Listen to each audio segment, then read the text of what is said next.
the DEADPIT, for decades the revolutionary force in horror and entertainment.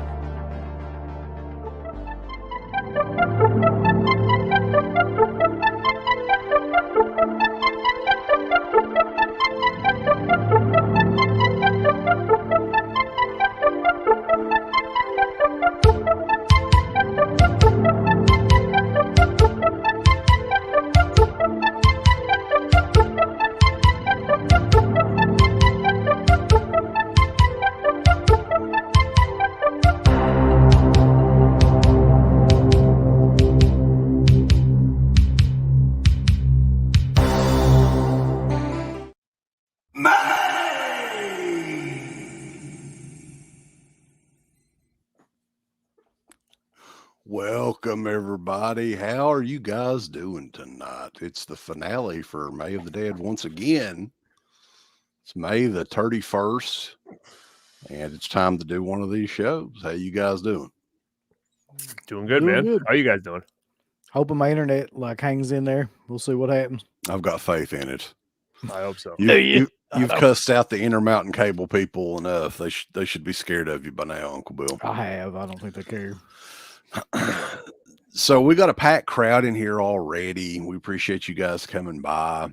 It's going to be a fun show because last year, and that became one of our more popular shows last year, was the best zombie movies of all time. And that's kind of a elite list. It's not a very long list, but worst zombie movies of all time. I mean, we could almost do this show for years, I'm thinking. That goes on forever, yeah. Yeah. I just turned it on Tubi and just typed in the word zombie just to see what was on there. Man, there's literally hundreds of independent zombie movies that I'm sure would probably be worse than anything we would have on these lists. But I'll be damned if I would ever sit through them. I mean, we're talking about stuff that looks like it was made for about, $5,000, $10,000, something like that. So I don't know if there can be a definitive list like this, but these are ones that are so, to me, that are so bad that they're just bad. I got no enjoyment out of watching them. They weren't good on a bad level or anything like that. It was just torture to sit through. That's what my list consists of. I kind of agree with you because I typed in as well on streaming. I just put zombie because I wasn't sure, what I was going to pick. I had 5 in my head that I knew were definitely going to be on here. But I think when I started to see all the stuff pop up, I'm like, man, I haven't watched any of this. So I think it's just one of those things that if I've watched it, if I own it, I watched it once and then never watched it again. And obviously, I've been hesitant about putting on these lesser known zombie movies just to the idea that I'm probably never going to watch them again. So it'll be interesting to see what you guys bring up and the chat because I think I'm missing out on a lot of stuff, when it comes to zombies. Well, my list in particular, and I don't know if you're missing out, Garrett. But. Yeah, that's what I was thinking. These are movies that you obviously just want to watch the one time, and you're like, damn, I'm done now. I'm never watching this again. So a lot of these on this list tonight that I've got. Now, there's a couple that's got some fun stuff in it, and we'll talk about that too, because I know one in particular that I watched about 30 minutes of. That's about all I could take, but it's a Bruno Mattei movie that Uncle Bill, you guys need to cover. It's on YouTube. You're doing the Tour of Italy series of shows coming up for June, I think, or maybe throughout the rest of the summer. So this is one that you'll definitely want to check out. And we already have 100 people in here. So thank you guys for tuning in live with us. We've got Wet Movie 1 in the House of View with Drew. This is a simulcast tonight, by the way, on Born to Be Rad and DEADPIT. So I got to watch my language quite a bit. Nah. I'm not monetized. You can say whatever you want now. Oh, shit. The John Doe Juggalo is in here, man. I like that. I like that name. Our good friend and one of the stars of Cabin Fever. I mean, maybe we can get him on. Giuseppe Andrews is in the house. Ooh, obviously, the worst zombie movie of all time is 31. No, 3 from Hell's probably my least favorite. I at least made it through 3 from Hell. I didn't never have made it through 31. 31 was a little rough. That was a little rough.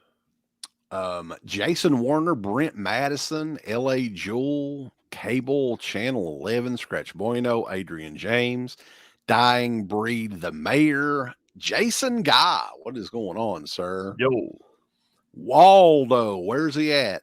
TJ Frizzy, Carlos, what's up, man? Carlos. Cable Channel 11, Cardboard Enthusiast. Yeah, he's our boy.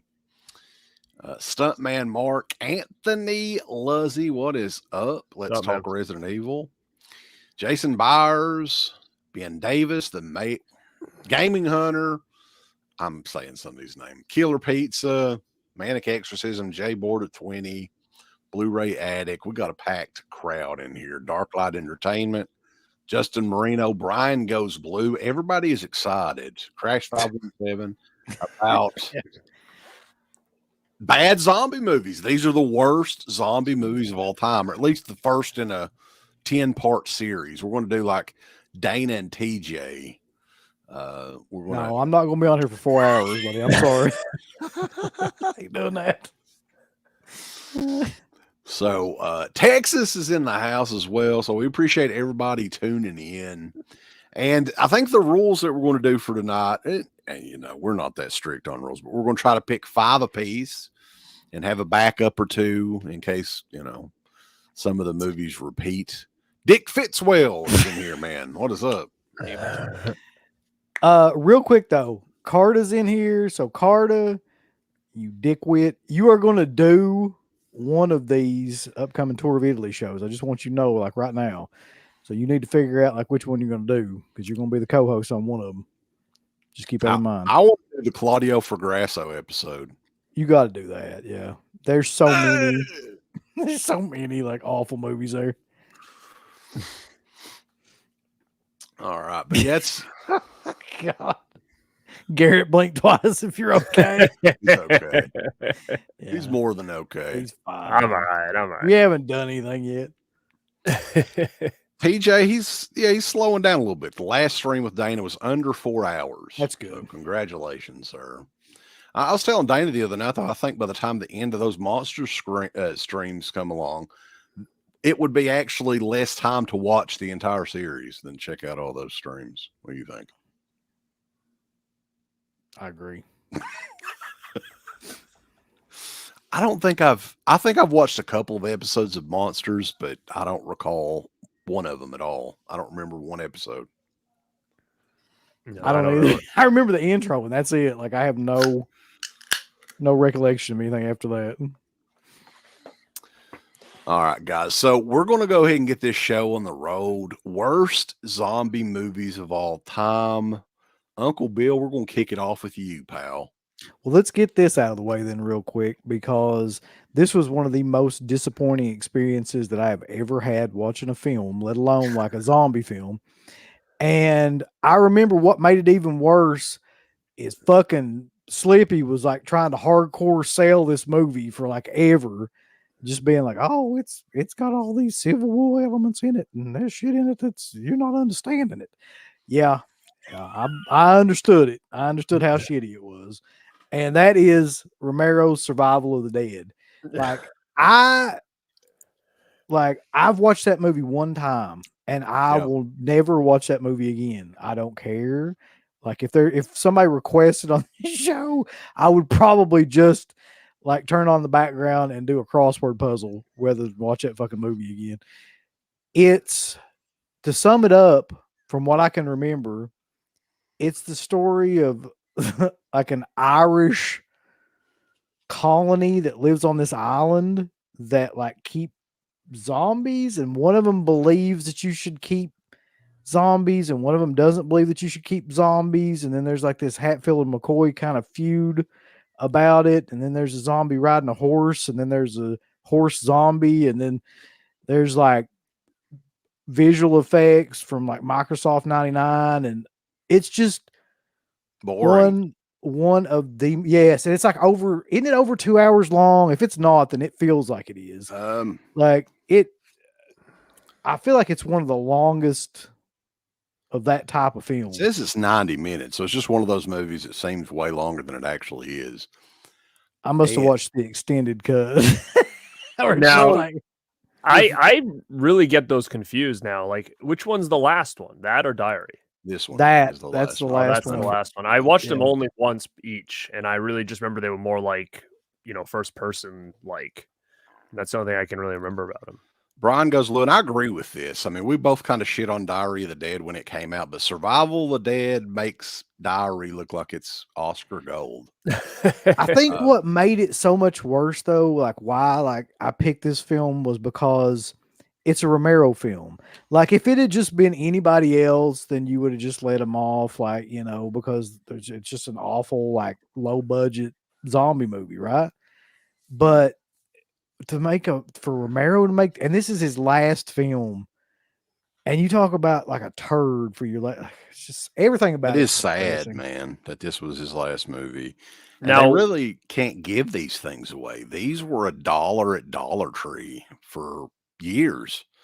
I can't remember where. I didn't get this at Dollar Tree. I think I got it used somewhere or something. But like Uncle Bill said, we got this. I think we got an early screener of this. We watched it the one time. I bought it for whatever reason. I've never rewatched it. I was dreading. I think Carta originally picked us to do a commentary over this one, which thankfully he changed his mind. Yeah, because he realized like that would just be boring as hell, and it would. But man, I agree with you. I mean, and Romero's got fan base that will blindly support anything that he did. And this is a clear example of that. If people can find something to like out of this movie, man, you're a hardcore Romero fan. That's all I'm going to say. I was thinking though, like, because I went back and forth with this and Diary, and then I thought there's really no comparison. Like at least with Diary, it felt like the pacing was a little bit better, and like there was a couple of things in it that I could actually like get, like I could remember. But with Survival, it's like I just remember being incredibly bored and just like thinking this is like a really bad World War II movie or something. Like just the pacing of it is so slow, and it's like a overly dramatic kind of set piece, and I don't know. I can't not recommend this movie enough. Yeah, with Diary of the Dead, I mean, it was not very good, but when I watched the two, there were a couple of tweaks you could do here and there that would have vastly improved it. It was a good idea for a movie. So there was some stuff in it that would have worked had they changed a couple things around. This one right here, they needed to set fire to it. They ain't no fixing it. No, you should have just scrapped that entire idea and just go and start completely over, because Could have been a tax write-off or something. I guarantee you Batgirl's 10 times better than Survival of the Dead. Yep. Now I'm curious, why was Slippy pushing it so hard? Like, did he have He's like full of shit. He was just pushing everything that Romero was doing. Like I'm sure he had his own reasons. I just can't remember what they were. Like, did he do any features on it or anything? Like, I think he did. I think he worked on it. Like he worked on those last. He was either on set or like behind the scenes of those last two movies, I know. And he actually starting with Land of the Dead, he was. So I think that had a lot to do with it. But you'll never convince me. I don't give a shit who it is that either one of those movies is any good. Well, if you look on lists online, like the worst zombie movies, this is on about all of them. So, you can support Romero all you want to. I love Romero and everything, but man, you got to tell the truth sometimes. And this is a real turd. And unfortunately, it was George's last movie, man. That's the thing that sucks. Yeah, for sure. I mean, we almost had to rewatch that one last year. I had that in my pile of rewatches, and because I had only seen it that once when it first came out on Blu-ray or whatever it was, and we were going to do that Final Four show, and I had it in my stack. But after we decided to cancel it, I didn't watch it. So yeah. So, Garrett, do you want to go next? Yeah, when we decided to do this stream, one of the first things that came to my mind was just a movie that came out, I think probably in the early 2000s, and I can remember watching it and just being like, what the hell is this piece of crap? And it was, I guessed it was based on a game or something, but I don't know. And it was called House of the Dead. I actually got that on mine too. It was so bad. It was like almost laughable. Like there's this one scene in this where the zombie's chasing the girl and he jumps and like lands, but you actually see like the catapult like that he steps on and like it flings him in the air. Like you see it in the woods because it's got like a blinking light for him to step on because he's running through the dark.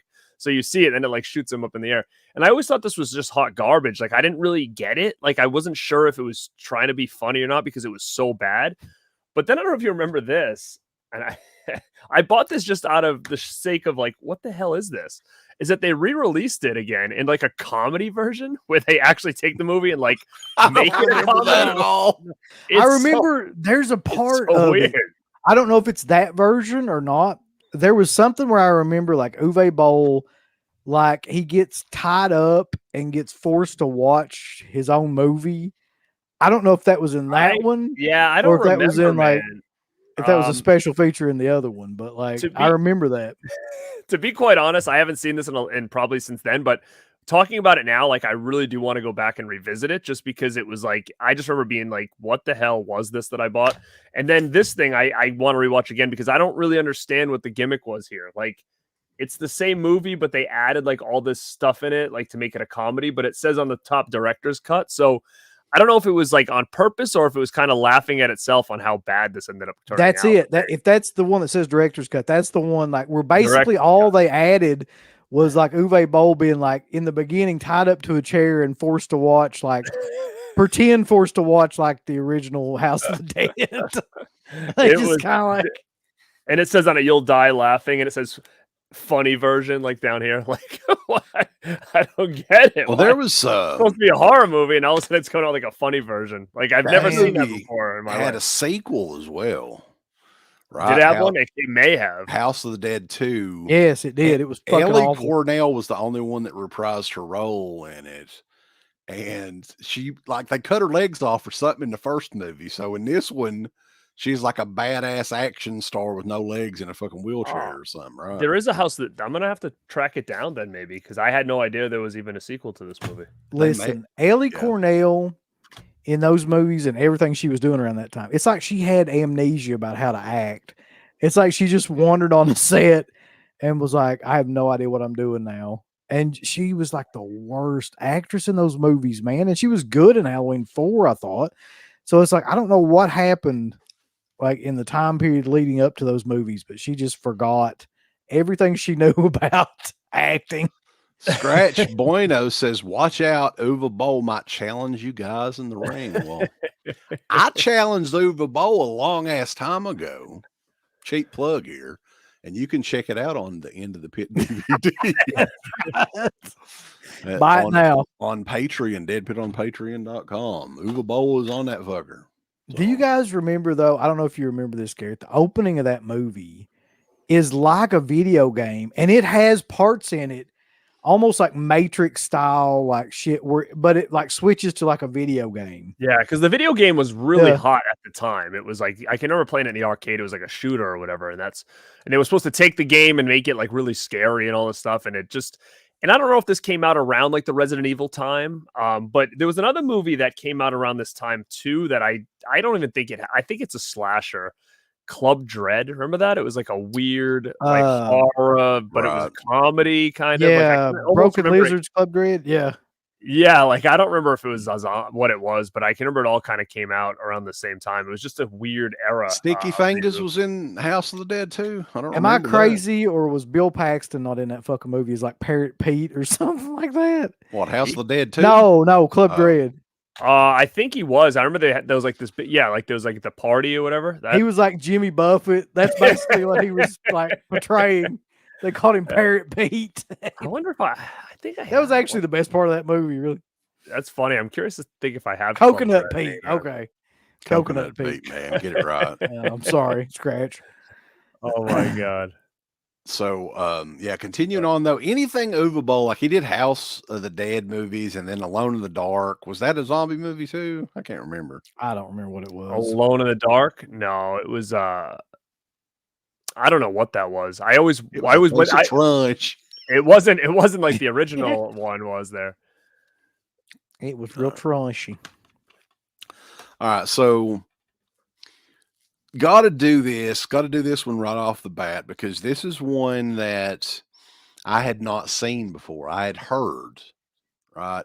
This is the final movie from Vincent Dawn, aka Bruno Mattei, and it is on YouTube. I think it's a condensed version on YouTube.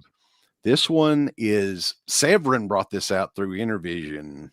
I think it's out of print now, but Zombies: The Beginning.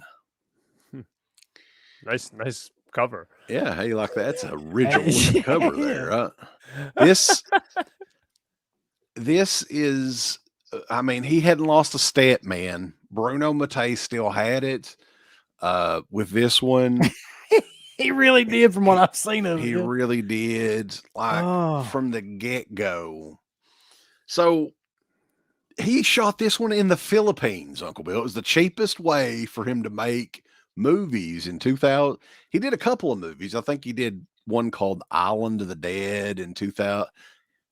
Two movies in 2007, Island of the Dead, and then Zombies: The Beginning. This is one where pretty much from the beginning, you're like, what in the hell am I watching? Much like Cruel Jaws. There's a Philippine lady that has flashbacks of herself being attacked and everything. And there are a couple of zombies in it. But as I'm watching, this movie is 95 minutes long, which is 4 hours long in Bruno Mattei time.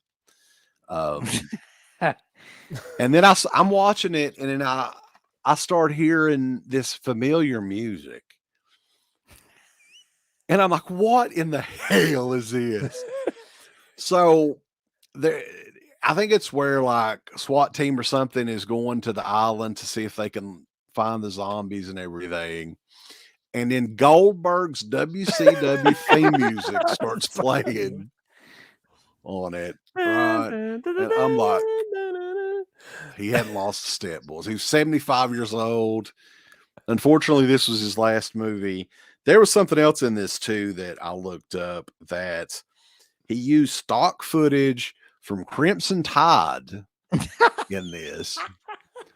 And in one particular scene, you can see Viggo Mortensen in the movie. What? That guy. What year did that come? Did he make that? 2007. It was his final movie. So he definitely took Goldberg's music without question. Yes. It's not like he just found No. Because even if that was like a generic song, it was at that point in time, it would be considered just Goldberg's theme. I really want to I think Island of the Living Dead's out of print as well. But this movie, though, it looks like dog shit too. Like, that's the funny thing, because you watch it on YouTube and you're like, oh, they've just, listen, it's a bad upload or whatever else. And I stuck this DVD in and I was like, hell, it looks exactly the same as the YouTube clip. It looks like it's filmed like an infomercial from 1989. That's what it looked like. I'm not even going to lie, though. Like, I've yet to see, and I've been watching these movies for this upcoming show. I've yet to see a Bruno Mattei film that I didn't find to be entertaining in some way or another, whether it be just like he stole a bunch of shit and that was entertaining, or the special effects, or how cheap it was, or the storyline. I mean, hell, man. At the end of Rats, Night of Terror, like, well, you just have to see it. Like, if you've never seen the ending of that movie, you need to go watch that movie right now. And just, I'm telling you. Honestly, like with this one, though, I don't know how much of this one you watched, considering when it was made, 2007, who it was made by. It was the long-awaited return of Vincent Dawn. Unfortunately, the idea was they were going to do a new trilogy of zombie movies. He didn't get to make the third one. But man, for like his style and everything, this is great. If you like bad movies, generic, like just shit that makes no sense at all, and just random stuff popping up like Goldberg's theme music and Viggo Mortensen and stuff like that. I mean, it just doesn't, it gets no better than, well, it gets no worse than Zombies: The Beginning. It's on YouTube. Check it out. Check it out, you guys. That's funny. Got 156 people in here already, so. Right up, you do right now. one thumb right up your butt. All right. So I'm going to go next, I guess. Mm-hmm. Let's just get these out of the way. Let's just go ahead and get these out of the way too. There was 2 of these movies made. There's no way to like pick. They're both equally shitty. They're awful in almost every way. And it's really a disgrace to the original 3 films before these. Oh, you're gonna Return of the Living Dead, Rave to the Grave, and Necropolis. I've got them ready, boys. It was on my list too. I've got them both. nice. So, I mean, just real quick, I'm gonna break down to you because I had to go back and watch this movie. God. The plot of Rave to the Grave, okay? So the fucking plot of this movie is basically that, just to like summarize it really quickly, this guy gets a bunch of the trioxin and ends up selling it at a rave as like a club drug. And everybody that takes it turns into fucking zombies and they're raving to the grave. Well, that was the 5th one, though. Hence the name. Yeah, I'm not talking about Necropolis. I'm talking about Rave to the Grave. Well, we got to talk about them both. I mean, hell. Well, I watched Rave to the Grave. I ain't fucking watching both them movies. No. You well, talk about Necropolis. So I didn't rewatch them, but to give you a little bit of a backstory on these movies, because me and Uncle Bill were hyped up about the Return of the Living Dead sequels because they were like, there was an article in Fangoria about them that they had filmed these movies in Chernobyl, the toxic wasteland or radioactive wasteland or whatever you want to call it. So I'm like, oh, that's interesting because even if you look today at like, Google Earth fucking Chernobyl and you're like, God damn, boys, that's rough. That looks like it pretty much is, wasteland for sure, real life. But I think the whole story, this is the last barrels of the trioxin is in Chernobyl. And Peter Coyote, boys, could you believe that he starred in both of these movies? He's kind of a known actor. I mean, I don't know if he really starred in a whole lot of movies other than these, but he was a good character actor and was in a lot of stuff back in the day. That's true. But he plays Evil Peter, the doctor. That's what I want to call him, Evil Peter, who uses the trioxin and all that to do dastardly things. We'll just say that. Both these movies were made for the Sci-Fi Channel. I remember that because that's like how we watched them, I think, in the beginning when they first came out. And I was just in awe of how shitty they were. Like, I shouldn't have been, because that was when sci-fi was really at its peak of like, making really low budget, just crappy visual effects, like were awful kind of style movies. And I don't know, like even for their like awful stuff, like this was bad. He was in E.T. He was one of the one of the scientists in E.T. or something like that?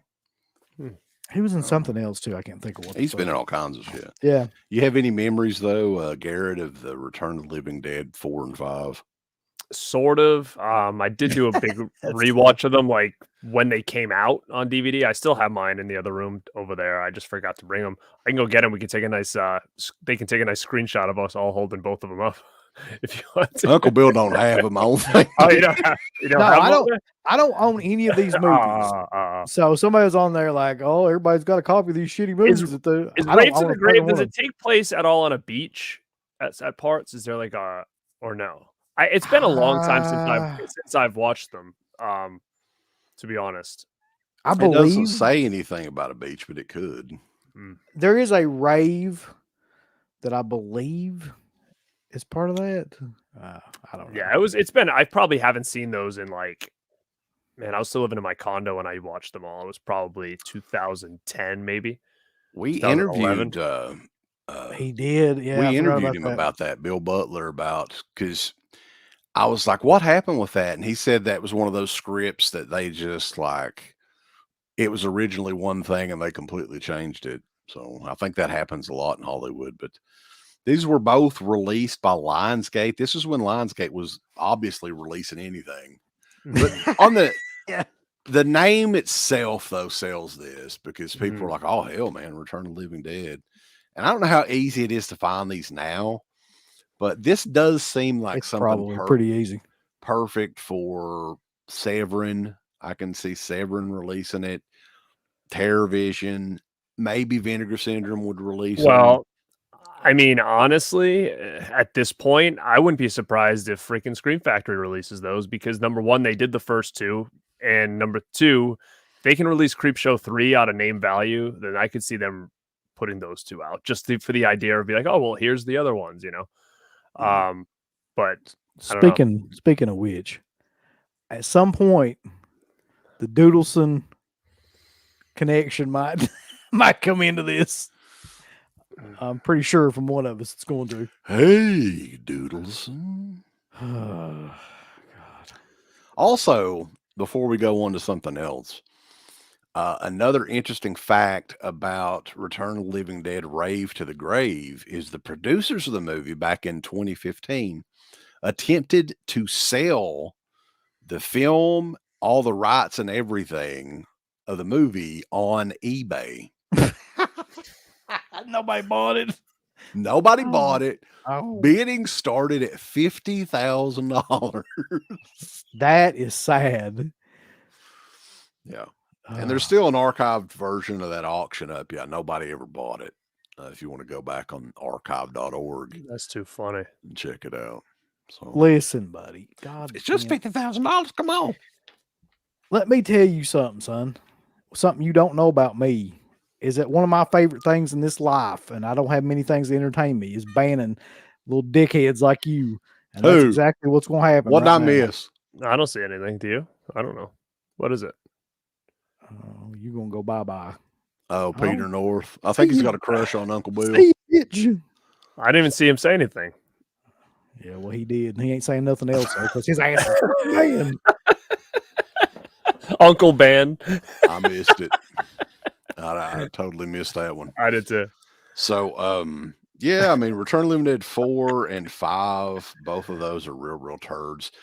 Somebody mentioned there is scenes in it where Tarman is hitchhiking as well.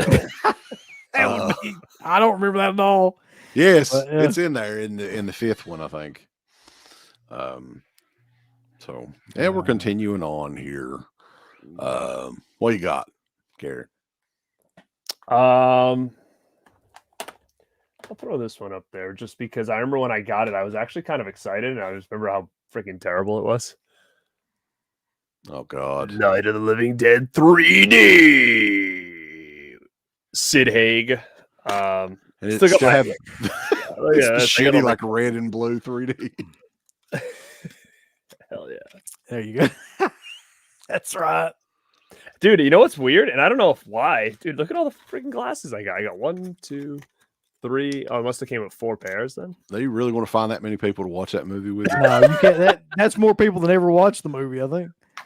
This movie was not good. Not good at all. I mean, the 3D aspect was kind of a cool idea back then because that was kind of like the hot thing, but they never really worked anyway. But I don't know. No good. I saw it one time. I really don't remember anything at all about it. I've got it somewhere. Yeah, the Sid Haig was the big selling point for it. And who's the director of that? Because at this point, this is like Sid Haig was like really getting. This was like after the Rob Zombie thing. This was 2006.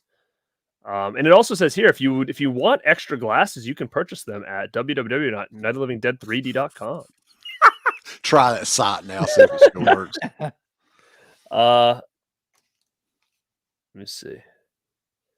I remember that's one movie that had a ton of hype, and that was like in the early DEADPIT Radio days when we were doing the show and we were talking about this movie almost every week because it was supposed to be a true sequel to the original Night of the Living Dead. That's what they were saying, but yeah. Doesn't even say. He don't want to put his name on it. Probably not. Was it Vincent Dawn? It says Lux Digital Pictures and Midnight Movies, a production of the Horrorworks and Jeff Broadstreet, movie Night of the Living Dead 3D, starring. It's got all the cast. I think it may have been Jeff Broadstreet. That name sounds familiar. It does, yeah. They did a sequel to this movie too. I mean, I bought it at Dollar Tree a couple of years ago. Yep. I never have watched it. It is Broadstreet, yep. Directed and produced. It says it right at the end. Yeah. Lionsgate put it out. I know that I wrote the sequel down here because I've never seen it and I probably will never watch it, but Jeffrey Combs is in it. And it's a playoff of Reanimator. I think it's Night of the Living Dead 3D Reanimation from 2012. Does sound like that'd be good, Uncle Bill? No. Oh, isn't it? It's animated though, isn't it? No, it's live action. Is it? It was just a playoff of the Turtle Man. Reanimator. I think the cover was even a playoff of Reanimator. Oh, I gotta get it. Andrew Devoff is in it as well. So, yeah, continuing on here. We do have some new people popping in. Money Saving with Mimi is in the house. What up? Blu-ray Addict. Yeah, he mentioned that Jeff Broadstreet was the director.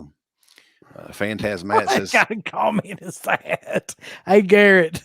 What? Didn't that movie have an actress in it with really cold looking nipples?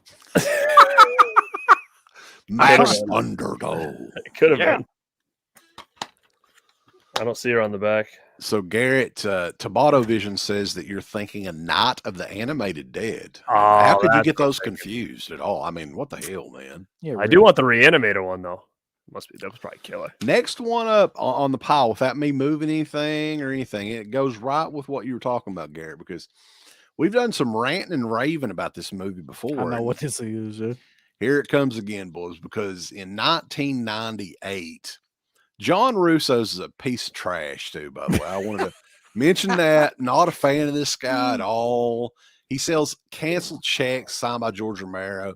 How trashy is that, Uncle Bill? I hate that. Like, I don't understand people that do shit like that. Do you need money that bad? And do you need money that bad to make Night of the Living Dead, the 30th anniversary edition? Anchor Bay Entertainment they were somehow talked into releasing this thing. This is one of the biggest atrocities ever committed to film. And one of like, it's time. Very good time. Like, I couldn't believe it when we watched it. So in this movie, essentially all they do is they take Night of the Living Dead and they film shit all over it. They shit on its corpse. No, they filmed new scenes, present day. Like I guess 98 would have been present day, and they interspliced that with the movie, but they cut out like large portions of the actual like Night of the Living Dead to put in the new port. Like they don't just like put something in and then leave that part of the original movie that they just cut to. No. They put something wholly new in and just cut like 20 minutes later in the original Night of the Living Dead. And then that goes on for a little while. And then they put a new scene in and then that goes on. And then they put a new, it is, words can't really even describe how awful it is. Like it's blasphemy, man. I mean, that's really what it is. Like, and like some of the people reprise their role. And we're going to be talking about this guy again, Bill Hinsman, who I have no problem with, really. I never met him. I've never heard any bad stories about him or anything. But he's reprising the role in this as the graveyard zombie. And, dude, like 30 years had passed at this point. Hinsman looked like somebody's papaw that they spray painted white. That's what he looked like. Yeah, like they had the spray paint that you use at like Halloween that they just kind of sprayed over his hair and stuff. It was so awful. He looked like, do you remember Shinja from WWF back in the day? He was the manager of Hakushi. Yes. The guy that painted his face. That is what the graveyard zombie in this new one looked like. So, I mean, they had a new beginning of the movie that kind of flowed in with the actual beginning where they tell the backstory of who the graveyard zombie was or whatever. Did anybody ever ask and want to know the history of the graveyard zombie? I know I didn't. What do you guys think? We talked about this on our Anchor Bay show. I think this whole situation. No. Yeah. Because, dude, I've never seen that. Ever seen this. I don't own it. Because it was confusing back then when I was buying, like, oh, I've already got 3 copies of Night of the Living Dead. I don't need it. Like, I just assumed it was just another edition, just like we were getting with the Halloweens and stuff. I didn't realize that thing was a whole. There you could see a photo of him on the back. Yeah. Like, I didn't know that was a whole new, like take on the movie. Like, that's wild to me. And is that the only time that was ever released was on that version? Yes. I think so, yeah. Hopefully. I've got to try to hunt that down. You don't have extra ones of those, do you? You're going to have to reset your camera. There you go. Come on. There you Focus. go. There it is. Focus. Man, like, you need to see it at least one time because it really is, like, astounding that they would even do it. Like, somebody had to watch it afterwards and approve it. I mean, It's I'm intrigued as hell by it, to be honest. Because I didn't even know it existed. So it's got Debbie Rochon in it. Oh, God. And it's got like a bunch of people from like that would end up being like Fangoria and stuff like that, or like around that time period. And they just filmed a bunch of new scenes. One of them's like a Satanist, like a minister kind of like Sinister role. Minister. Yes, kind of like that. And then there's a new soundtrack that they put over top of it too, if I remember. Like, that's awful. That's at that time period kind of Right. music. Yeah, totally new soundtrack throughout the entire movie, by the way, I think. Gary, you can probably get this pretty cheap now. Let me somebody else said let me go get you I'm gonna go get what I have on DVD for Night of the Living Dead and wonder if I have one of the reissues. Well, this is an Anchor Bay one. Okay. So he mentioned a reissue. I've never seen it. I mean, I don't know if Anchor Bay did it or who did it, but it's obviously not on the new Criterion or anything, right? They wouldn't put that edition on that. No. Okay. All right. That's a major no-no. You know what Criterion would say if they were asked to put that on there, Uncle Bill? Yeah, I do. I don't have it. But you know what? Damn it. I was really waiting on that. You know what Steve does when he puts on Night of the Living Dead, the 30th anniversary edition? What's that?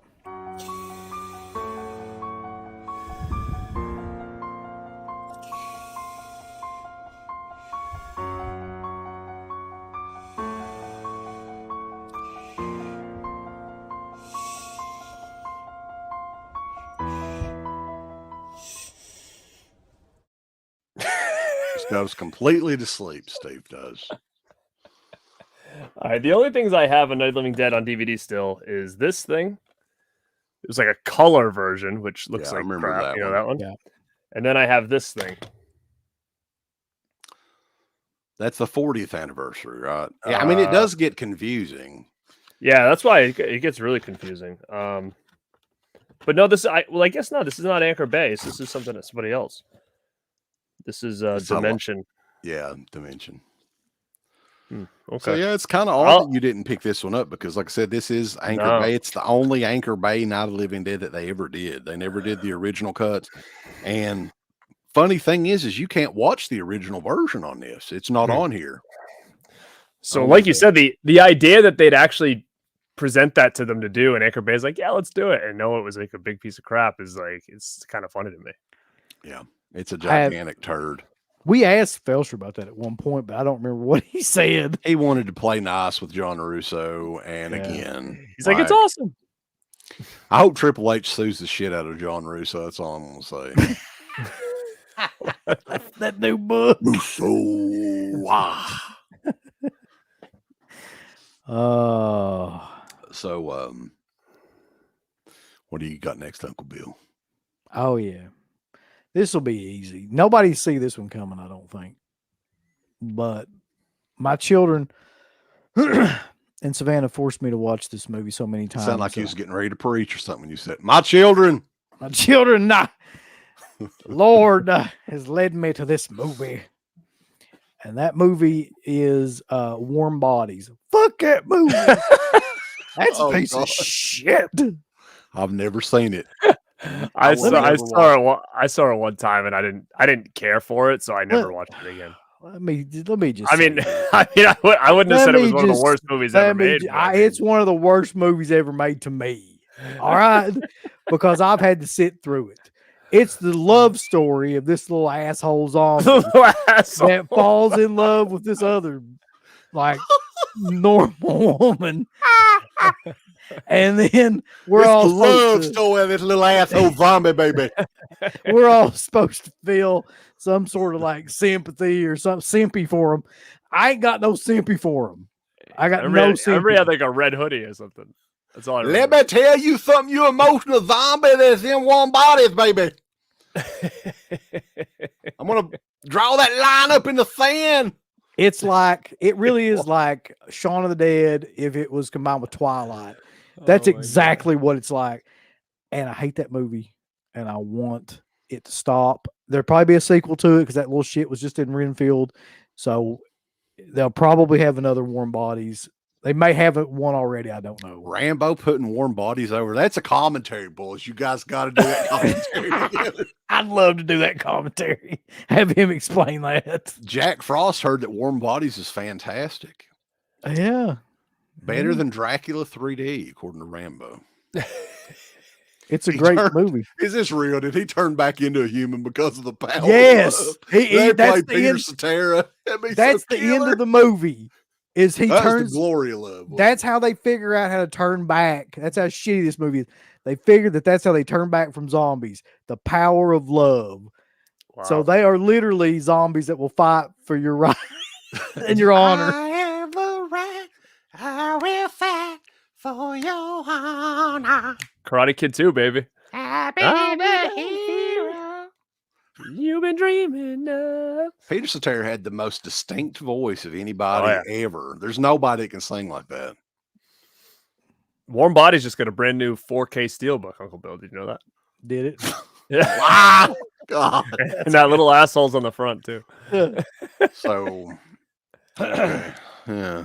We don't have a lot of the classics that we don't have in 4K.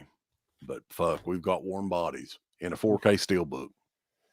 I might as well just get this out now because people have been asking. Hey, somebody said I turned Warm Bodies off when I first saw it. I wish I could have done that. Oh God. I had that on my list. That is a definite. Oh my God. When I first saw this at the store, I was like, what is this? And I was all excited and I bought it and I put it in. I was like, what is this? You were like that fake. What happened here? Especially because it's like, it literally has the same font. Like it's such a crazy riff. Anchor Bay put it out at that point. I'm like, it has to be legit, right? Gotta be good. Yeah, it was not good. No. I think this was the Doodleston. This the Doodleston Clavin like connection here? Yeah, Anna Clavel and Ronnie James Doodleson or whatever his name is. Ronnie James Doodleson.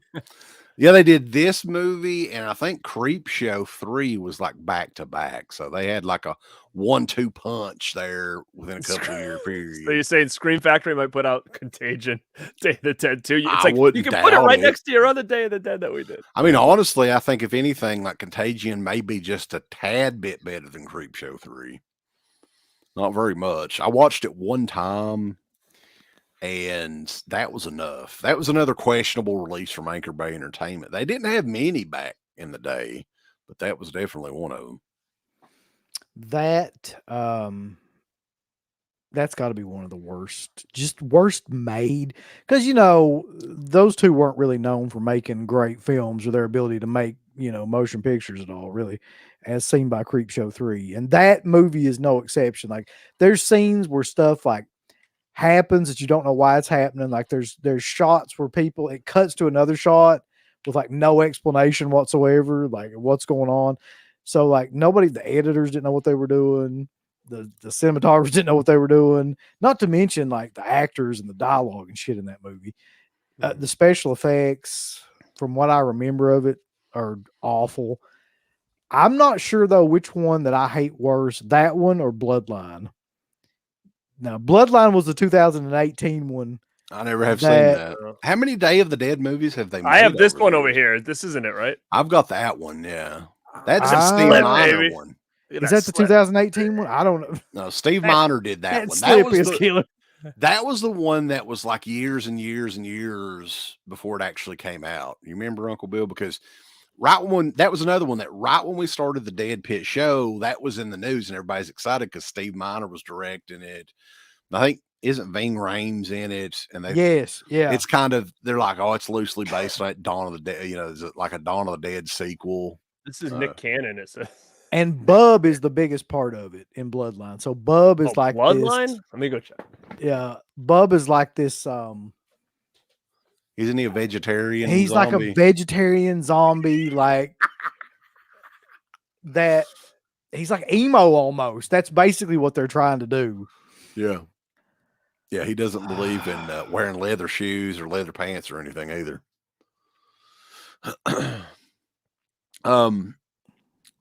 The girl from American Pie is in it too. What was her name? I can't recall. Which one? Tara Reid? Or the one that was kind of weird looking that had she was real small and had the weird looking face. Oh, Mina Savari. Yeah, Mina Safari or whatever their name is. Mina Safari. I don't think I have Bloodline. I didn't see it in there. That's another one, man. You got to get that one, Garrett. That's one I'm gonna be on eBay trying to find all these bad zombie movies tonight. The good thing is most of them should be crazy cheap. Oh my god! But we were just talking about Mina Safari. Do you remember? I heard you. You said something about her. You said the one with the weird face. She's weird looking. She's a weird looking. She used to come to my gym. Really? I don't know what. Yeah. I don't know why she was here. Oh, I think she was going to college, like around here, like maybe going back to school. Something like that. Her acting career didn't go any further after this Day of the Dead movie. No, she used to come in with a hood on. You couldn't really see her face. She used to have a hoodie on. Did you ever go up to her and back? It's you, Mina Safari. It's Mina Safari. Holy shit! No, I didn't. You were in American Beauty. I'm almost positive that never happens to her either. Probably for that one movie it does. I don't think it would ever happen to her. Especially now because she really doesn't even look much like she did back then. She's just, just an older, ugly looking woman. Damn. She's not she's not exactly ugly, but she's like got a weird, she does have a weird look. I think anybody would. Does she have a weirder look than like Tilda Swinton? Tilda Swinton's some old woman, so I don't really care about her. I don't care how she looks. What about Anna Taylor-Joy? It kind of looks like some sort of like she's more attractive. She's more attractive than Anna Savari, but it's the same sort of thing. Yeah, they both have an odd. They look like there's something off there with them. Like their eyeballs should be closer or further apart. Yeah. Oh shit! I love Mina Safari though. Go on a surfing safari with Mina. But who's next? Who's next? I think you, brother. Okay.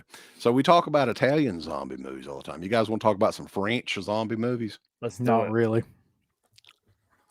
I rewatched this one tonight. Most of it. And our boy from France, the late great Jean Rollin. Right, I got to make sure I pronounce that correctly because I'm from Eastern Kentucky and it's expected of me, Uncle Bill.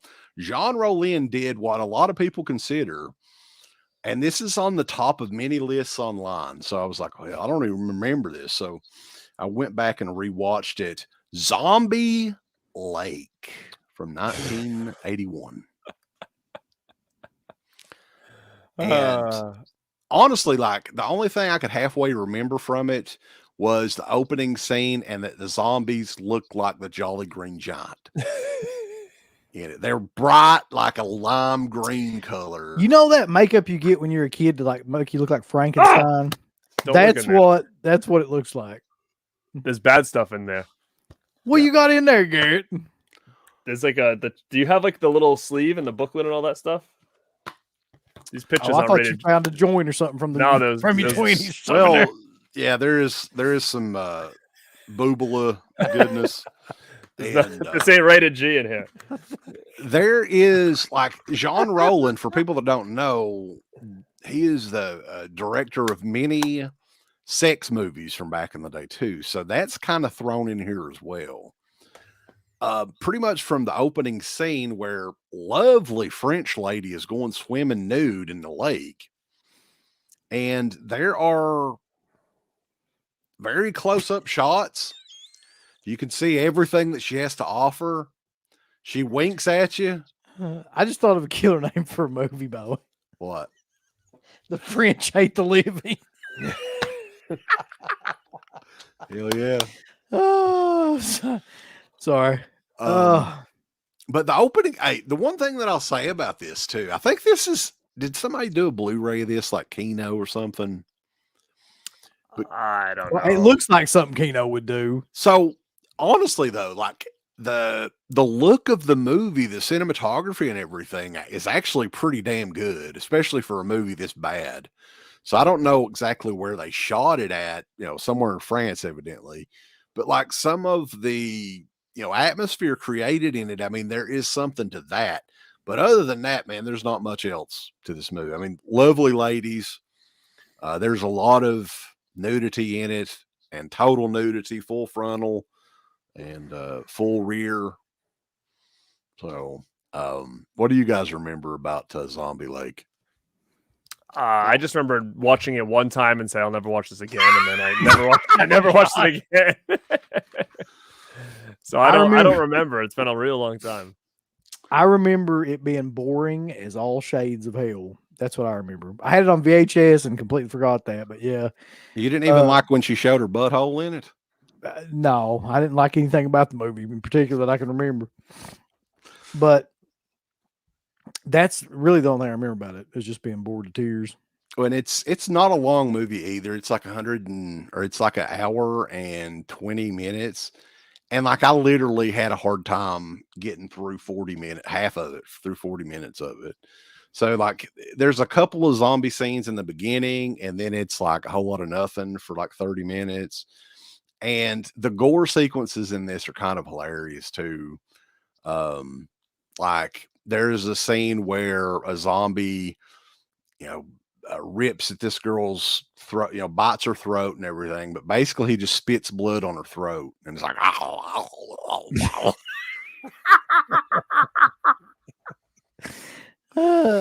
and the zombies in this are all ridiculous looking too. They're Nazi zombies, so this may be one of the early Nazi zombie movies. Garrett, what are your thoughts about Nazi zombie films? I don't really watch them. Really, I mean, I have that other one.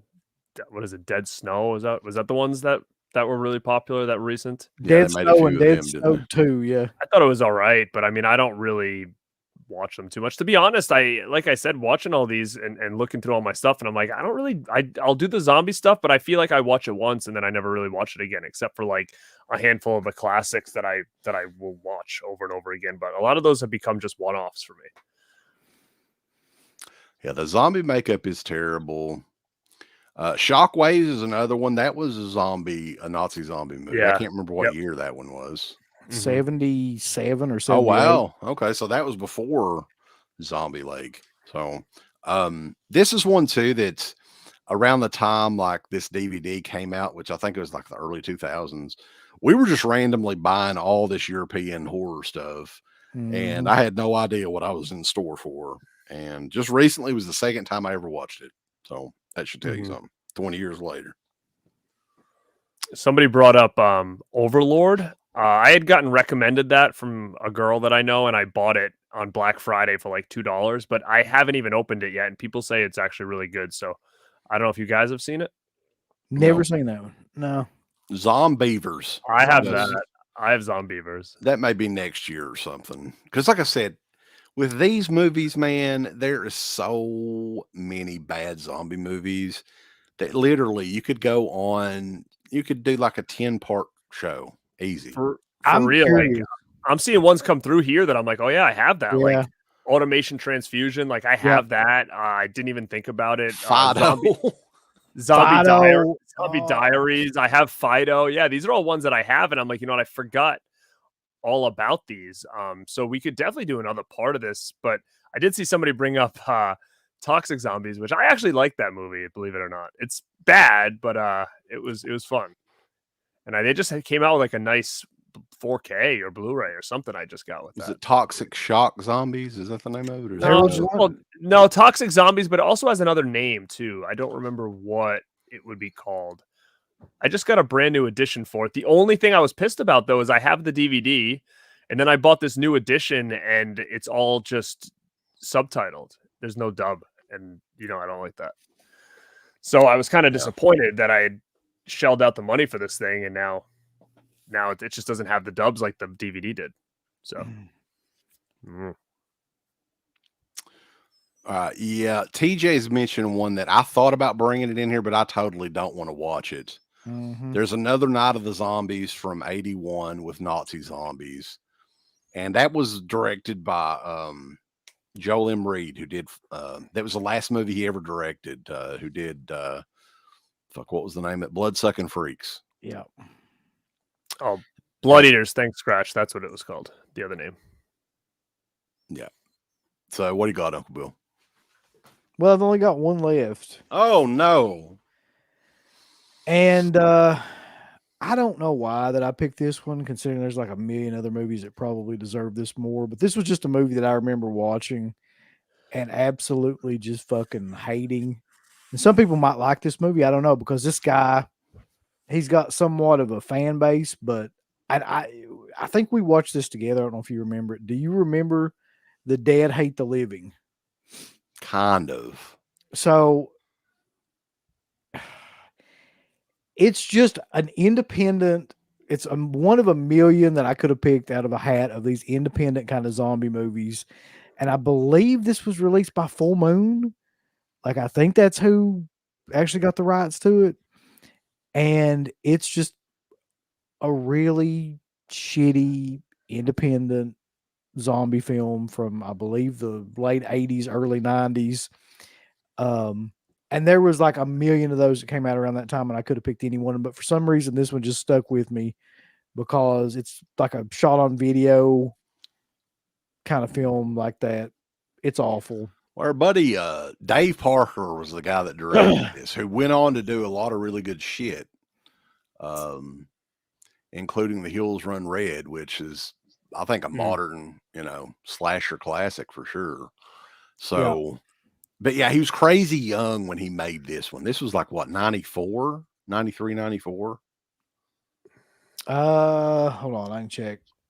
I want to say it was like 90, but I don't know. This was made in 2000. This was 2000. Holy shit. Okay. So it wasn't, well, that was still 23 years ago. So I don't really remember it. I remember it's like very cheaply done. The lighting is bad in it. I think it's got some good gore sequences, or am I thinking of something else? He tried. There's a lot of like really bad like visual effects and stuff like that in this movie too. You might be thinking like Bookwalter stuff, which I actually like. A lot of people hate that stuff, like The Dead Next Door, but it has a lot of really good like practical effects in it. I don't just any type of movie like this from that time period. Like I said, there could be like 100 different ones that I could have picked from that, like, independent movie scene that got picked up by some of these companies, and they're all pretty bad. Dave Parker, though, man, like, he has done some really good shit, though. Like, I mean, that may not be one of them, but I think he did that Masters of Horror documentary that we liked as well. I think Mike Mendez and Dave Parker both did that. I'm not shitting on Dave Parker in general, but he also did the screenplay for House of the Dead. Oh God, did he? Yeah, he did. I didn't even know that. Yeah. Okay. We still love you, Dave. Come on now. Hey, I'll just for Hills Run Red, because to me, I need to go back and revisit that. That's a great modern slasher movie. There should have been more of those, right? Instead of Hatchet sequels and shit. That's true. I would have rather had Hills Run Red 2, Electric Boogaloo.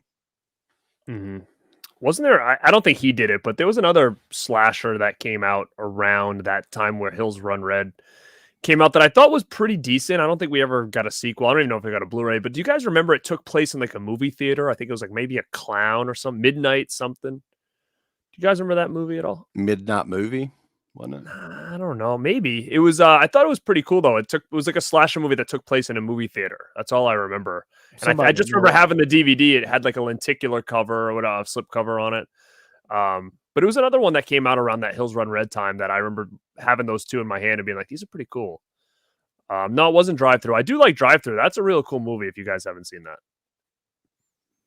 Maybe it was Midnight Movie. It could have been. Movie, a spring knife thingy. It could have been Midnight Movie, actually. Yeah, so I mean, looking at his career though, man, like he hasn't really had that many opportunities. 2000 was The Dead Hate the Living. They did the Masters of Horror documentary in 2002. And then nothing until Hills Run Red in 2009. And really, he's just done really low budget movies since then, unfortunately. Yeah. So, who's next? It's me. I actually saw this pop up a couple times in the chat, so I'll throw it out there right now. Zombie Strippers. Yeah. I forgot all about that. With Jenna Jameson. We got that to review. Selling point, you know. I 100% remember that. Yeah, I've still got it. It's the Blu-ray back there. Oh, actually, you know what? Ryan Atkins was right. It was amusement. Yes. Joe trolling again. Oh shit! Dawn of the Dead discussion. God, so, what year was that, Garrett? I remember we did review it back in the day. I remember it being bad. I can't see good here. 2009, 2008, I think. Oh, shit. 2008. Let's go Robert Englund. Robert Englund did a lot of bad, low budget I think Tito Ortiz is in that. He is. Tito Ortiz is in this, yeah. I think that's when they were dating, those two. Him and Jenna Jameson, I think, were dating at that time. That's a combo right there. So the strippers turn into zombies in this, and I don't really recall much else about it. Yep. Jenna Jameson doesn't even get naked in it, does she? I don't think she does. And I remember we were talking about that in the review. I'm like, that would be completely pointless. That movie if she didn't get naked in it. Somebody remind us on here, but I don't think she does. I don't remember. I think the other strippers do, but not Jenna. You know, they couldn't pay her enough. Remember there was another one she was in around that time, a horror movie. Was it called like Evil Breed or something? Oh God! Do you remember that one she did? Evil Breed: The Legend of Sam Hain. We reviewed that as well. That's so funny, man. Do you still have all those, or did you guys get rid of them? Are they in like your? I got rid of that one. I'm pretty sure, unless because you must have some killer ones like just buried in there of like stuff that you like never thought you'd ever talk about again. Any screener that we ever got, I've still got in storage. That's funny. Yeah. I thought we sold a bunch of shit at shows and stuff. Didn't you bring stuff to shows and sell it? Some of it, but I don't think it was a whole lot. Like we couldn't give most of that shit away. That's true. So I've got, well, technically it's 3 more movies, but they're all in one box set.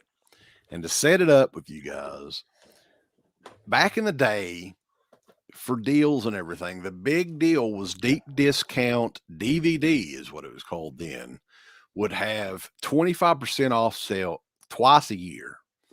So during that time, I would make a wish list of stuff that I wanted, and these 3-packs were always in those lists, and I ended up getting almost all of them that they ever made because it was such a killer deal. And Creepshow is what I'm talking about, boss. Oh shit! I think I've got this one. And this is technically this is Zombie Pack 2. Oh, you have 2 right there. Damn it! Zombie Pack 2. Electric Boogaloo, baby. I have Zombie Pack 2 in the other room, but I brought this one. Well, Zombie Pack 1's got some crappy movies in it as well. I just had this laying around. This wasn't even show. Oh wait, that's the one with Flesh Eater in it. I took the wrong one then. I took the wrong one. Well, that was the first one that I was going to talk about on here because poor old Bill Hinsman, boys. This is from 1988, and this has a 4K. This is on 4K. This movie is. So with the popularity in the mid 80s, Return of the Living Dead was a gigantic hit. And they were all wanting to get that next big zombie movie. And Bill Hinsman thought he had it with Flesh Eater. He didn't have it. The poor fella did not have it. He didn't have it by The a long funniest thing about this movie, though, is, and if I'm not mistaken, he is the only zombie in the whole movie. It's Bill Hinsman, the Flesh Eater. He's again sort of reprising his role in Night of the Living Dead, kind of.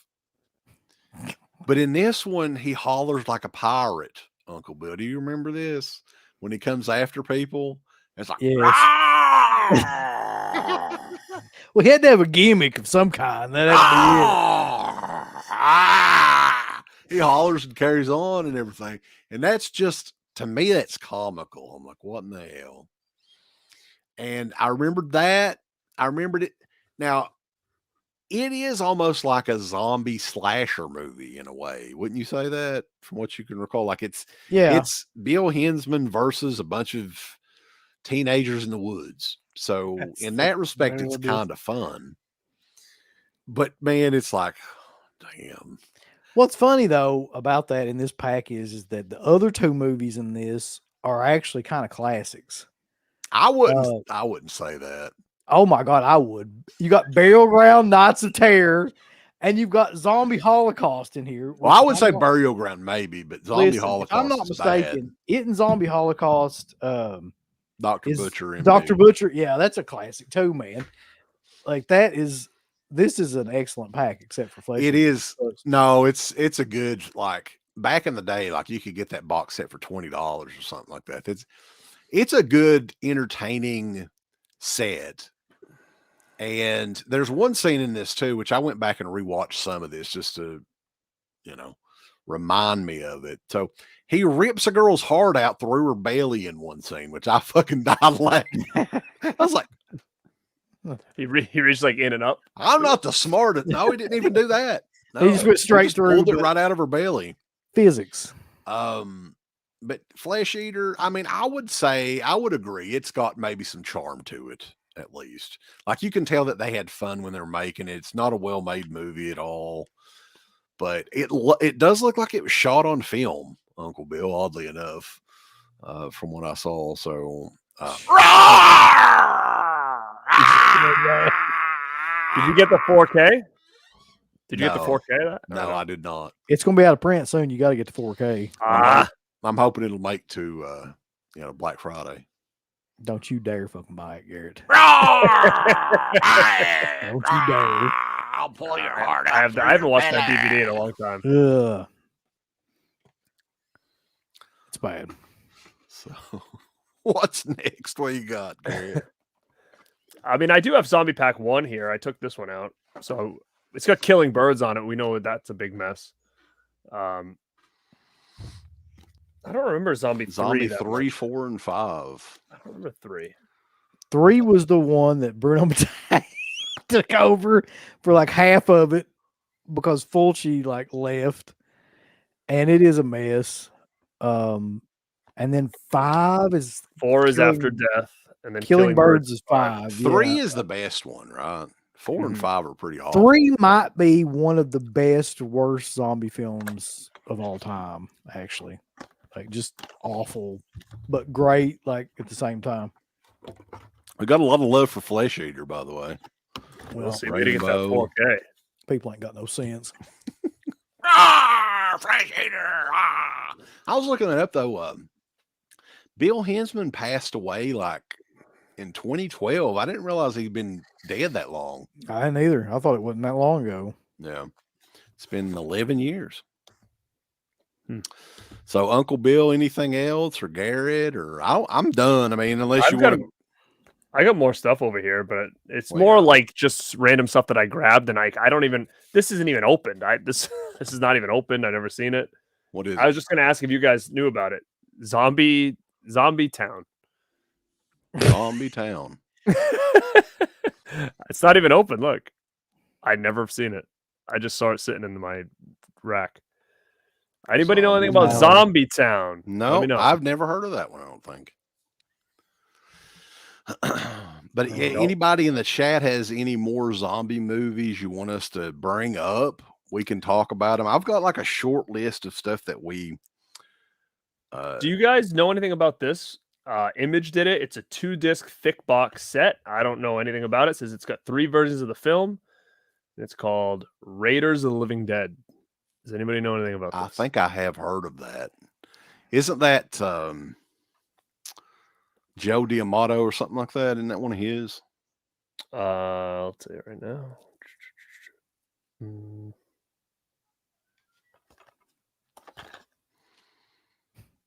Dick Doesn't Fitzwell with a super chat. Redneck Zombies comes with the soundtrack. I actually have Redneck Zombies on my short list. That's a trauma movie. I like that movie too much to put it in like the worst. It's goofy. Yeah, I don't think it's, I mean, it's bad, but a couple of people have brought up some that are really, really bad though, like Bone Sickness, which I do remember watching. Bone Thickness. Woo! And you're feeling bad. You got that bone thickness. Yeah, it doesn't Raise the Living Dead star the kid from the toy. I don't know. There's a young kid right here. God. Redneck Zombies Yes, sure it looked is like him. it was shot on video. I don't know if it was. We mentioned Survival of the Dead earlier, Heavy Metal Turtles. You have to go back and check that out. So another Bruno Mattei movie we can mention on here. We just recently did a commentary for it, so a lot of people know what me and Uncle Bill think about it. But do you remember Hell of the Living Dead, Garrett? Of course. Yep. Is that the one that's got all the Dawn of the Dead music in it? Yes. Yes. Okay, yeah. There's no way that's in my worst. That's in my like best worst. I was gonna film. bring that up, but then I'm like, you know what? It's so bad that it's kind of funny, you know. So I didn't bring it to the table. Well, they're shooting at this little zombie kid for literally like 3 or 4 minutes straight too, which is hilarious. And then Bruno Mattei in an interview said that he wanted to make a more lighthearted Dawn of the Dead. Yep. And I'm like, you just shoot at a kid like for 5 minutes.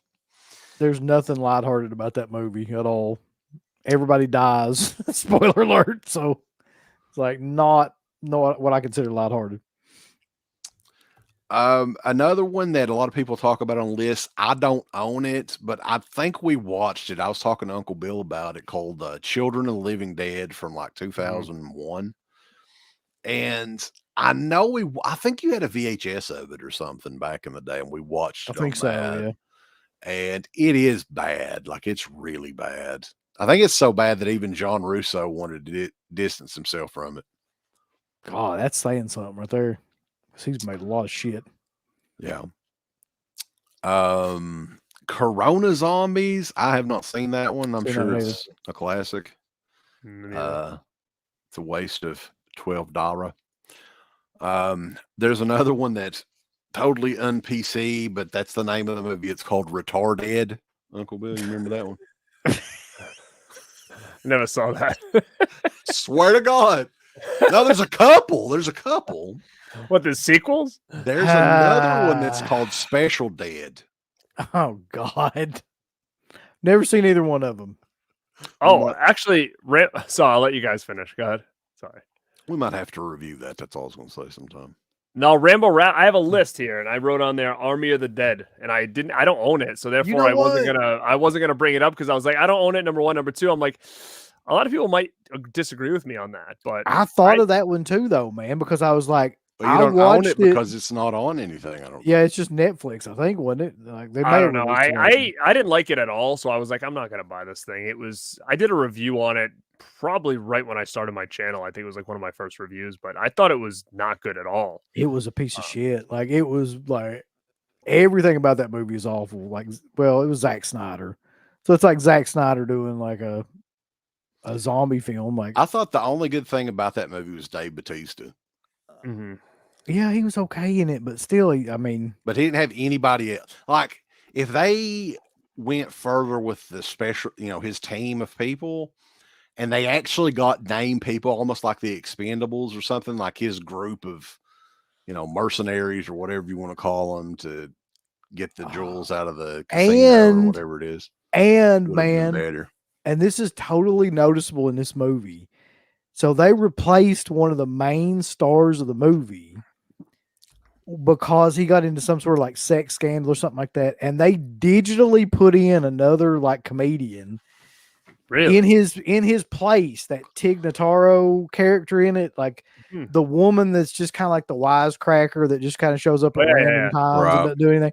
Yeah, that's all digitally like placed in that movie to where his scenes were supposed to be. And I was just like, oh my God, it's bad. I mean, the idea of having zombies in Las Vegas is a cool idea, but I just feel like it was just not my style of zombies. Like, it was like the fast, like super CGI. You know, they were talking to each other. There was like a zombie king and all that stuff. Like, it's just not my style of stuff. And again, I only saw it that one time when it debuted on like Netflix or whatever, but I haven't seen it since, so I don't remember like a lot of the details on it. Was it what was it based on? Was it like a graphic novel or comic book or something like that? I believe so. The concept of the movie, I think, was really good. The idea, like the plot and everything. But yeah, the execution was not that great. I think that's one movie that should be remade, and they could do it a lot better with a couple of changes. I do have this one over here, and I don't know. I don't remember it at all. It's called Zombies. I don't know if you guys remember this.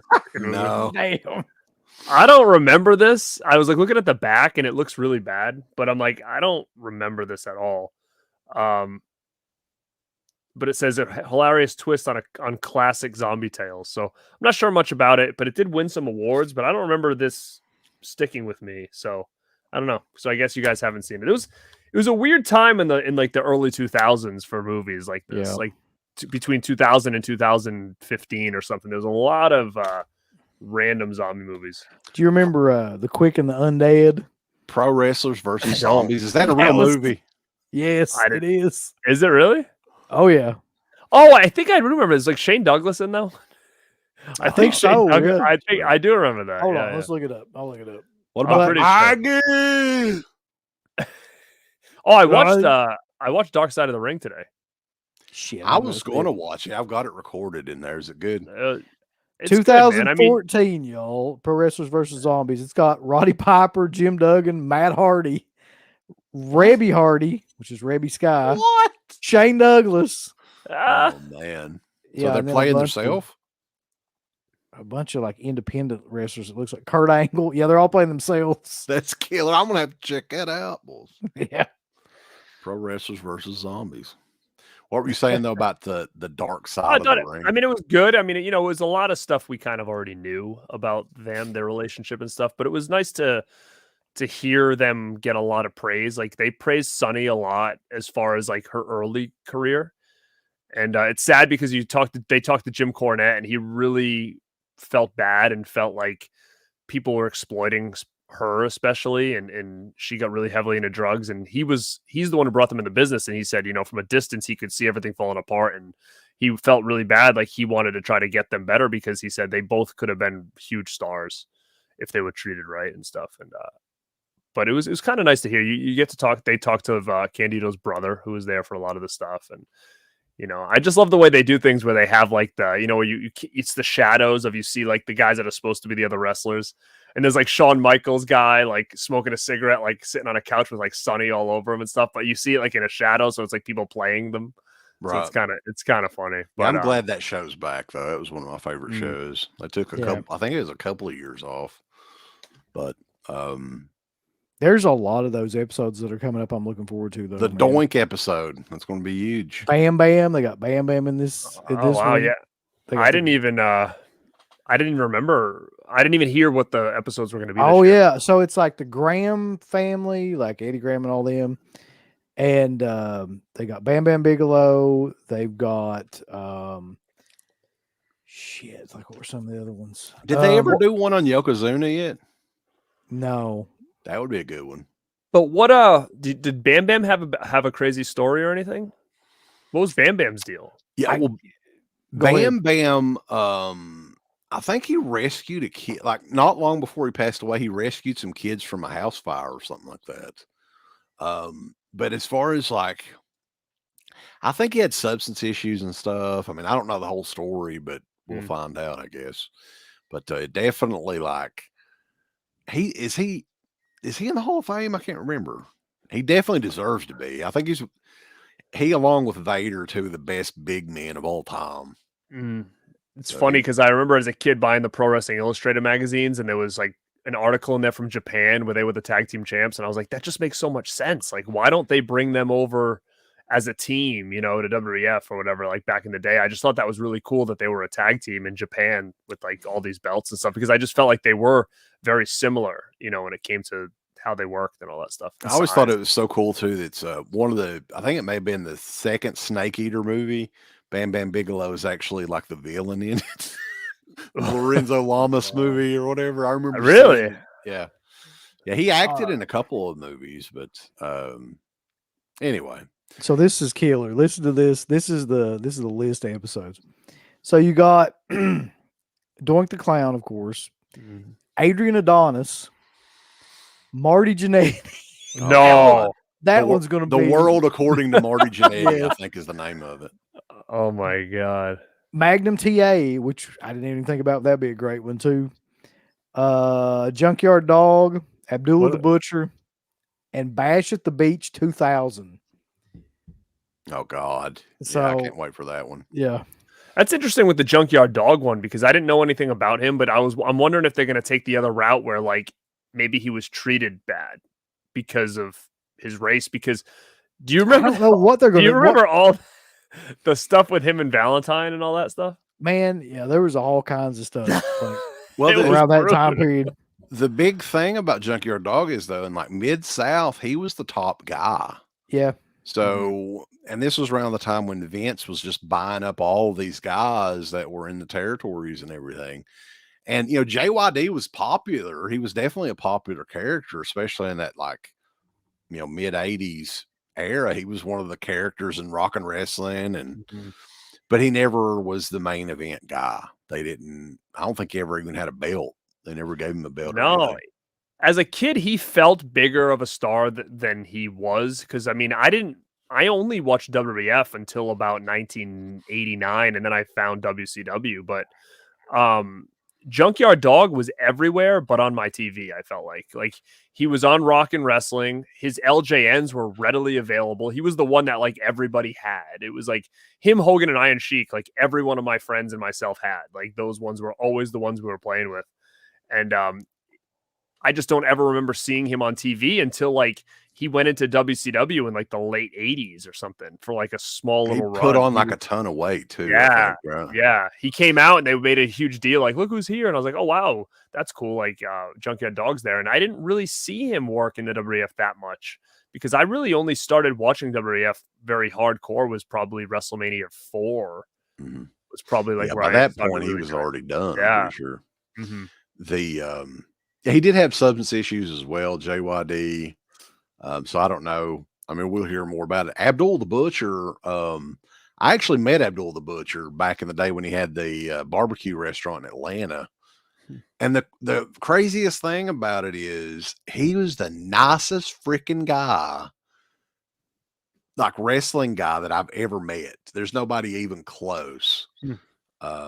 And that was just, it kind of took me by surprise because if you see his character in the damn ring, he's crazy with the fork and he's going to jab you with it and everything. And so, the thing they're going to go into about him though, like it's, they got to, yeah. That's going to be the big thing with that as well as like, he was not good with money from what I understand either. Like he lost basically all of his he's money. pretty much broke, I think right now. Yep. Resident Evil movies for the show. We need to have Anthony on. That's for those. See, but that's kind of like they're just all so generic that they all run together for me. I don't even think they're bad. They're just super like average and just I don't know. Yeah, it's like it's kind of like trying to talk about each Wrong Turn or each Underworld or something. Like a lot of them just blend together for me after part 2 or whatever. So that's why I didn't bring them to the table. Bog Zombie. I like George the Animal Steel eating turnbuckles and whatnot. Now that was George the Animal Steel was one of the first characters I really loved as a kid. And I think all the kids loved him because he had the little stuffed animal mind. Do you guys remember that? Of course, yeah. And I don't know, it was just like he was almost like a walking cartoon character. There were a lot of those back in the day, I guess, though. His whole like program with the Macho Man was still so killer. That was like one of my favorites. Where he liked Elizabeth or whatever. Yeah. He did a great job with. I mean, they both did an amazing job with that. I actually watched. They've got an A&E show as well. The what is it called? WWE Treasures or something like that. Yeah. Where Hidden I mean, it's Treasure, Finding Treasure. scripted as hell, but it's still fun to watch because you get to see all this memorabilia that they tracked down or whatever. And they did an episode on Bret the Hitman Hart, and it revolved around the WrestleMania that I was at, WrestleMania 8. So his big thing was he was missing his first leather coat that he wore at WrestleMania 8 with Hitman on it and everything. And legit, like, I don't know how scripted the show is, but when they presented Bret with that jacket, he had no fucking clue that they'd found it. You could tell by the look on his face because, like, I don't know the history behind it and everything, but he looked like completely shocked and like he was getting ready to cry and shit. I mean, if you can get Bret emotional at this point, you did a pretty good job because he doesn't really seem like he gets too emotional nowadays. He's just very like straightforward and, you know, blasé. Yeah, but that's a fun show though. I like that. Fucking Goldberg. Dude, I don't know what this is, but I need to know now. The Zombie King with Eddie Furlong and Corey Feldman. Oh my God, I need that. Gangs of the Dead. See, that's what I'm saying, man. Like, we would have to research these movies out now. There's another one that I found over there called Pot Zombies. That's from like 2007, 2008, where it's a special kind of weed. And I'm sure, I don't see old Curly Jaws in here tonight, but he'd be all about this movie where, you know, it turns you into zombie, Uncle Bill, if you smoke it. An ingenious idea. That's wonderful. It's kind of like Killer Bong, except with zombies. Remember there was a horror movie around this time called Shrooms or something? Remember that? Mm-hmm. Yeah, I bet that's a classic too. One of the Dead. I remember that name. I do too. And then we talked earlier before we went on stream about Flight of the Living Dead. Yeah. Flight of the Living Dead. There's so many, you know, as far as the bad zombie movies. So, I mean, this may be something that we bring back each year because we do, you know, these May of the Dead shows pretty much, you know, all month long every year. So it could be a possibility, you know, since of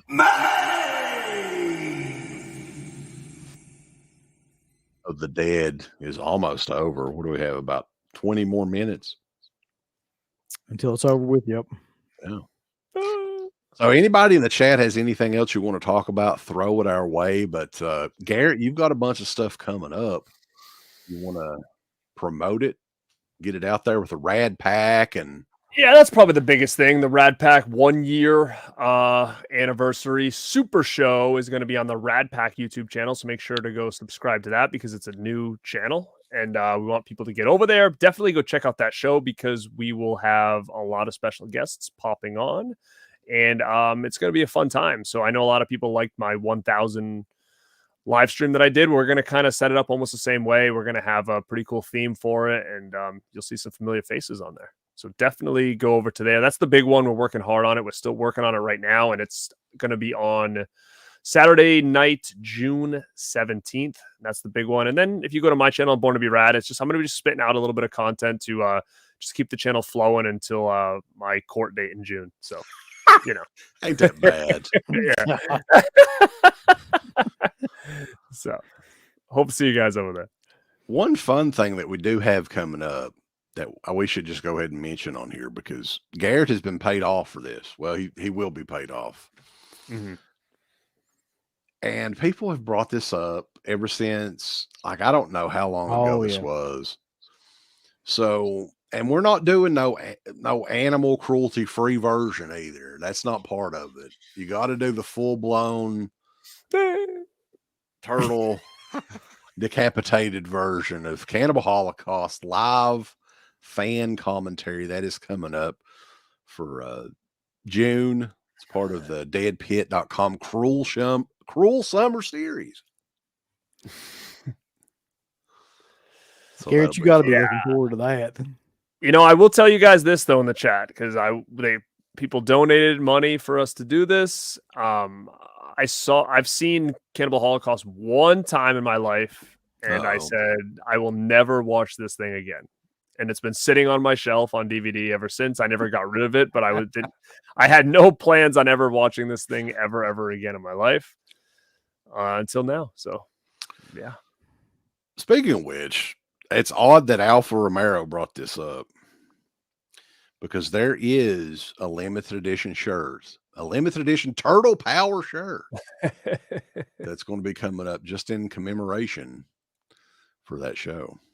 So that'll be fun on shop.deadpit.com. I don't know if there's a sale going on this weekend or not, but that shirt will set the world on fire. I'm just going to say that.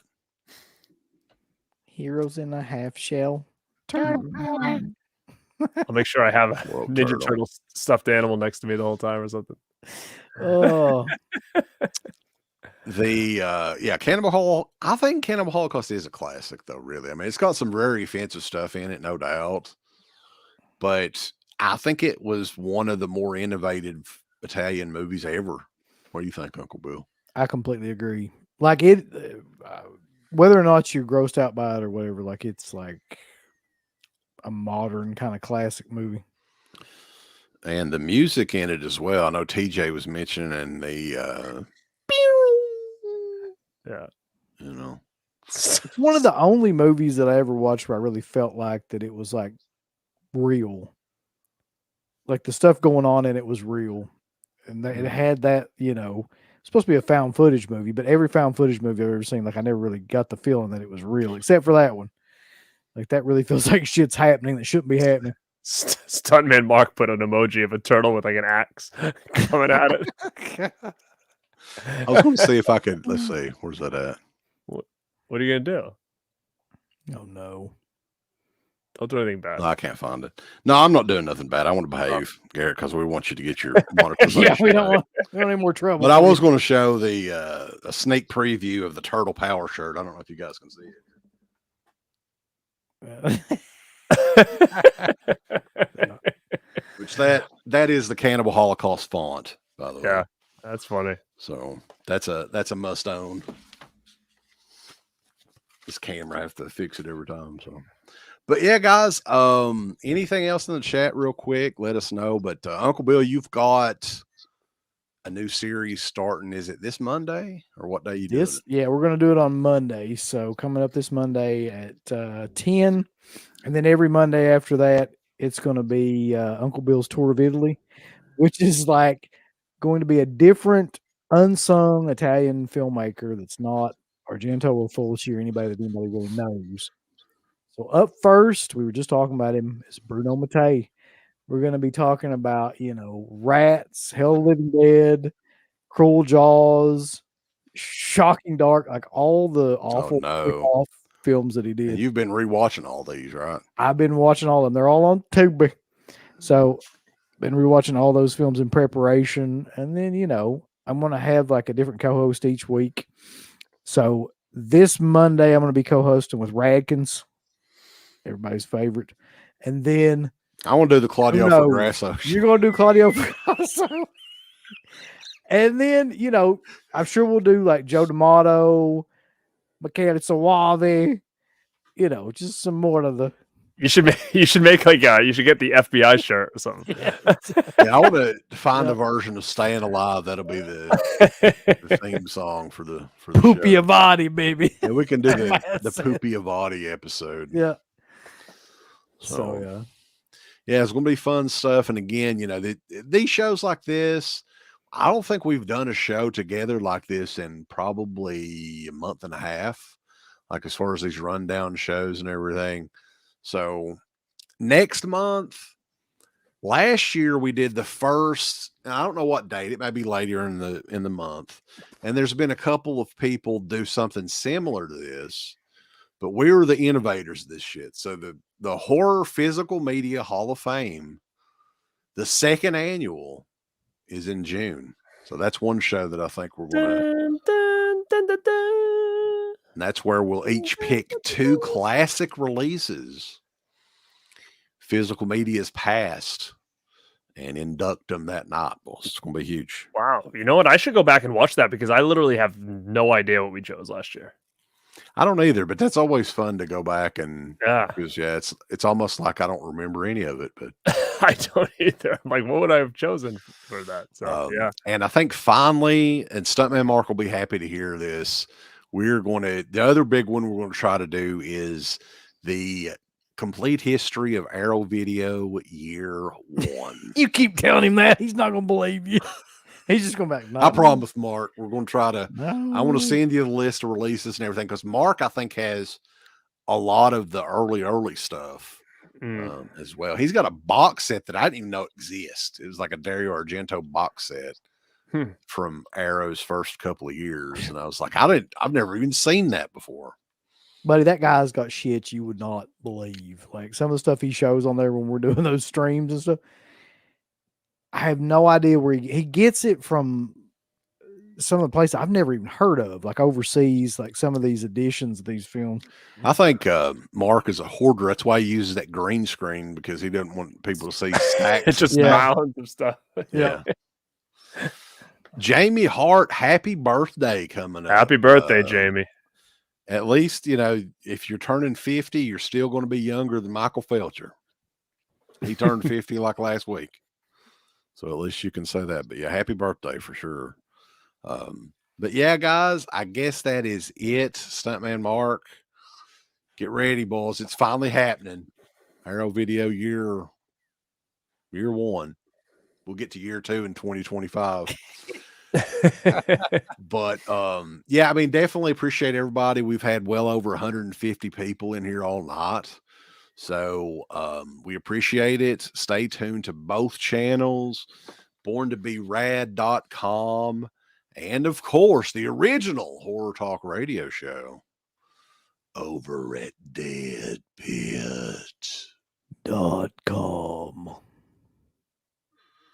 Give us the thumbs up. Up your butt. Like, subscribe. And if you subscribe, here's something else you can do. Once you subscribe, you can click the bell notification, right? And it'll notify you anytime that Dead Pit puts up new shit. Or don't. I really don't give a if you do. I want you to. I don't care.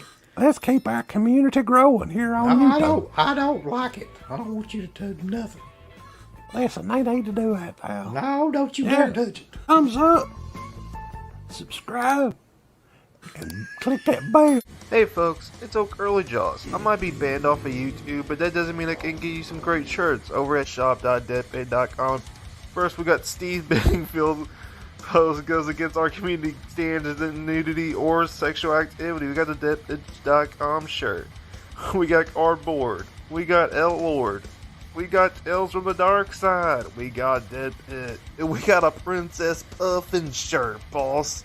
It doesn't get any fucking better. Brandon had the accident. Oh.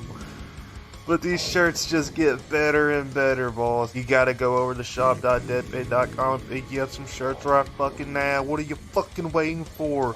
Do it. Do it now, because Old Curly Jaw said so. Thank you to all of our supporters on Patreon. Dead Pit on Patreon.com is the only place to check out a complete archive of the old Dead Pit radio shows all the way back from 2005 on, in addition to the midweek shows and fan commentaries, exclusive podcasts, and much more. Dead Pit on Patreon.com if you're interested.